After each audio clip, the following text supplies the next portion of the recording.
So I'm Virginia Brumby Ferreira. I did an MBA in 2009. Hard to believe it was so long ago now. And I'm currently the director of Survival Chic, which is a company that was my INSEAD project, and I set it up in 2010, shortly after I graduated. And I'm based in Singapore. My name is Victoria Petrova. I'm MBA 19J, and currently I'm a co-founder at Carpidius. And our company provides a SaaS product for companies that helps with employees onboarding and corporate education. My name is Tokini Peterside. I am an INSEAD 15D. Yes, I graduated in December 2015. And I'm currently the CEO of Artex Collective, which is a company I founded. And what we're best known for is having created Artex Lagos, which is the first international art fair in West Africa, as well as other platforms that we've created for the culture sector as developers of that sector in Africa.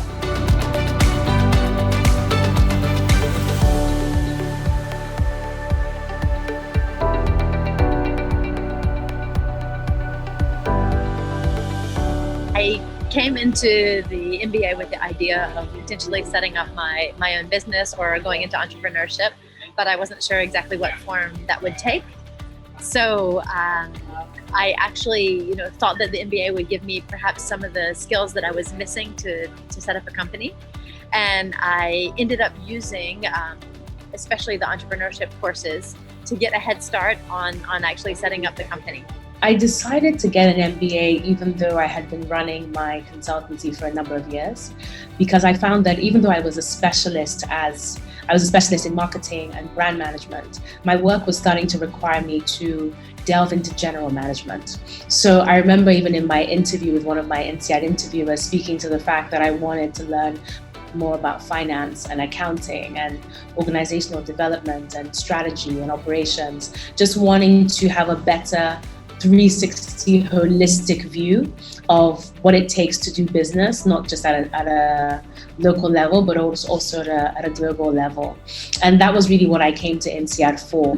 But more importantly, why I chose INSEAD was that I just absolutely loved every member of the alumni community that I ever met. Whether I met them in Lagos or in London or anywhere else, I found that this was always a group of people where, even though each person I was meeting was unique, they were just people that I found really relatable.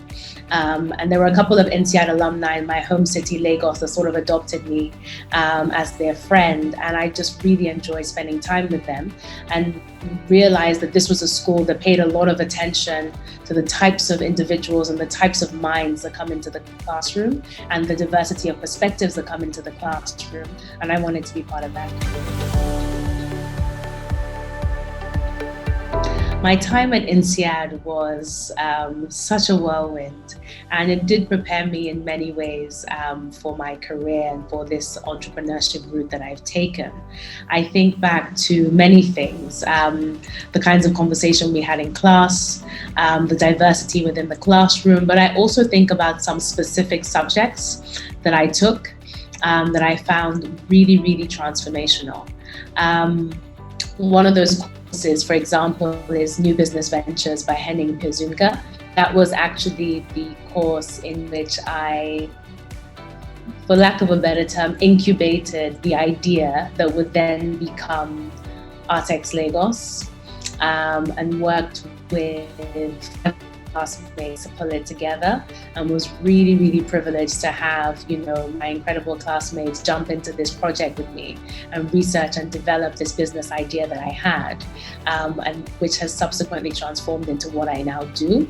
But there were very many other courses I took, such as negotiations with Horacio Falcao, courses on communication with Steve Knight, courses on leadership and communication, organizational development, culture, a huge variety of things. I think the variety of courses at INSEAD also opened my mind to the 360 ambit for any leader or any entrepreneur, the sort of 360 focus that you have to have on all of these priorities that affect your business, and staying on top of all of these different priorities was definitely a big takeaway.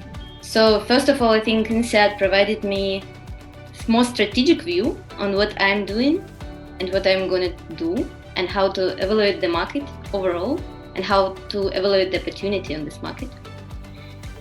Second thing, I think it helped me to become more confident in what I'm doing as well, because I could interact with so different people during the program. And I spoke with these people. I now understand that there are so many views, opinions, and also biases as well that I should account when I'm doing what I'm doing. And it really became, my communications with people became more informative after INSEAD, because now I can imagine that they might understand what I'm saying in a little bit different way, given their previous background.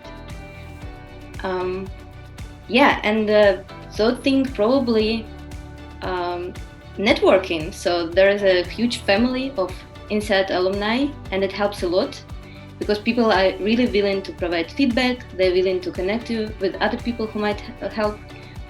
So it's not only about education and understanding and information, but it's also about people who support you.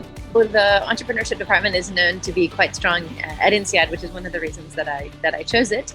And I found that they are quite practical.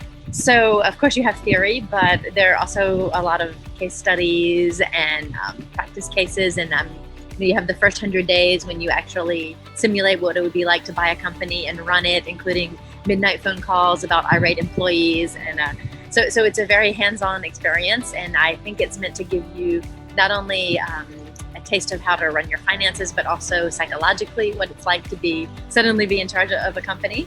So I liked a lot the practical side of it. Just to think, a few of the courses I really enjoyed were your first 100 days, which is the one I was mentioning, where you and your teammates have suddenly bought a company and thrown into the everyday running of the company. So it's a very intense course. I also I found some very practical courses, like the one about pricing, which is a topic that I had absolutely no experience in, and it gave me a lot of benchmarks that I used when I was setting up our own pricing. Also, there was a whole business plan course where you practice writing your own business plan. Of course, you get it entirely wrong, but at least you have practiced writing a business plan. So I just found the mix of courses, and then the fact that you are able to work on your own project if you wanted to, and the practical side of it, extremely, extremely useful. So I took every entrepreneurship course that I could, and I loved my professors, and a lot of them would also advise me outside of the classroom. So I would go to their office hours, or I would have a coffee with them or a dinner, and just basically brainstorm. And I found them very open to contributing, giving me contacts, giving me advice. So it actually went beyond the classroom experience. Well, I think the intense pace is one thing, as I'm sure any INSEAD alum will tell you. It's extremely intense between the courses, the social, the projects, the exams, the activities, the clubs. It's very dynamic. You have to be able to keep a lot of balls in the air at one time, juggle them all some way or another. And running a company is a lot like that. 1,000 things going on at once. You have to prioritize. You have to time management. Also, a lot of emotional intelligence is involved, I think, in getting through the MBA and also in running your own company. I think I actually met my co-founder at INSEAD. So it's a good place to find like-minded people. And another, as I said, like networking helps a lot, because when you are trying to explore opportunity, you actually need a lot of voices from different people. And it's not so easy to find them around when you don't have this network. So when you're just approaching random people, it's obviously like very complicated from psychological point of view. So now for me, it's much easier. I'm approaching people with whom I have shared background, even if they graduated 10 years ago.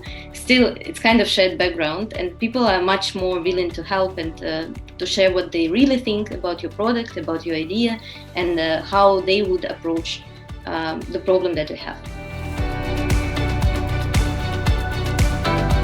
I think it's very typical. It's not really that I feel that as a woman I've somehow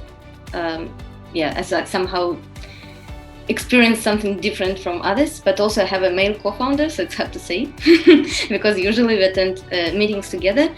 But definitely as an entrepreneur you need more confidence in what you're doing, even if sometimes you're making mistakes, it's fine. It's just an exploration path. But you need to believe in what you're doing in long term, strategically. And sometimes it's really hard because sometimes you're getting pushback from your clients, from your partners, from people who just giving you feedback. And you just need to believe in what you're doing and in yourself and your team. So that's basically, I think, a very, very standard answer for every entrepreneur. I'm always intrigued when, one gets asked about this question of challenges, because I tend to focus more on opportunities.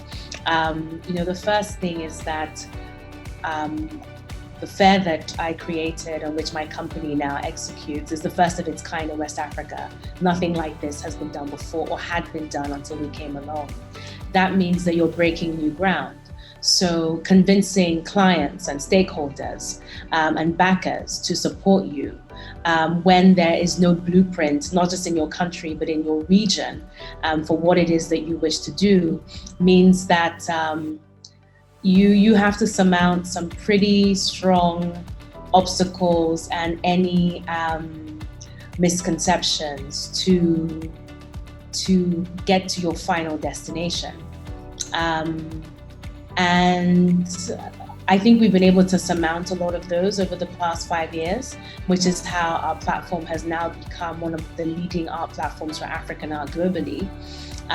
But when I think about the early years of Artex Lagos, developing and pushing this art fair and wanting to make this mark on the contemporary African art scene and the global African art scene, I can think of a number of ways in which it was a difficult journey.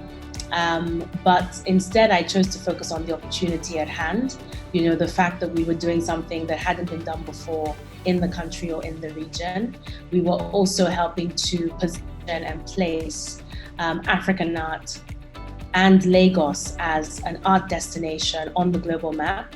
We were able to look at Pan-African collaboration and bring in artists and gallerists from so many other parts of the African continent and even from Europe and the West into the fair that we were creating, and to change people's understanding of what it means to work in the arts and the fact that there is a market and value that one can ascribe to arts and culture. So I would say that I've been very privileged thus far to be in this position. Has it shaped me and taught me a lot? Certainly it has, but I'm really grateful for the opportunity.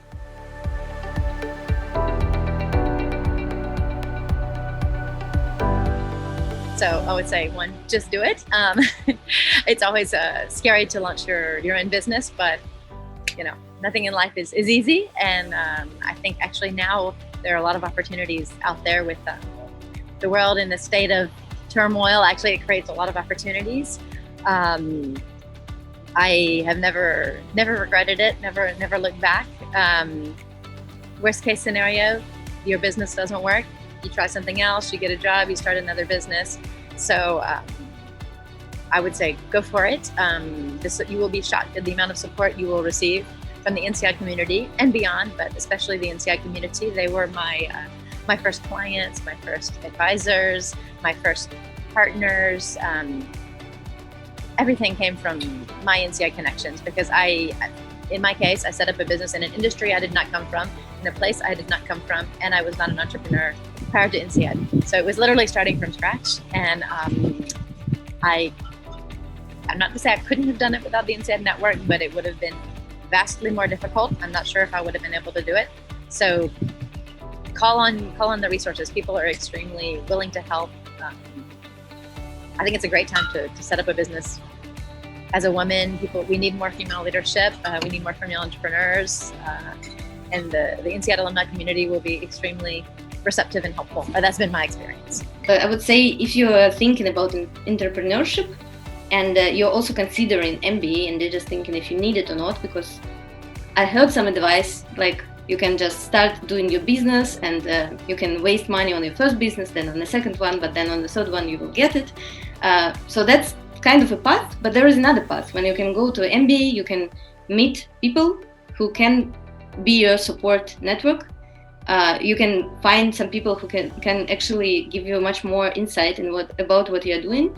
And then I think that MBA is a very good viewpoint on your career path overall. So that's where you can see like a lot of different opportunities that are lying in front of you.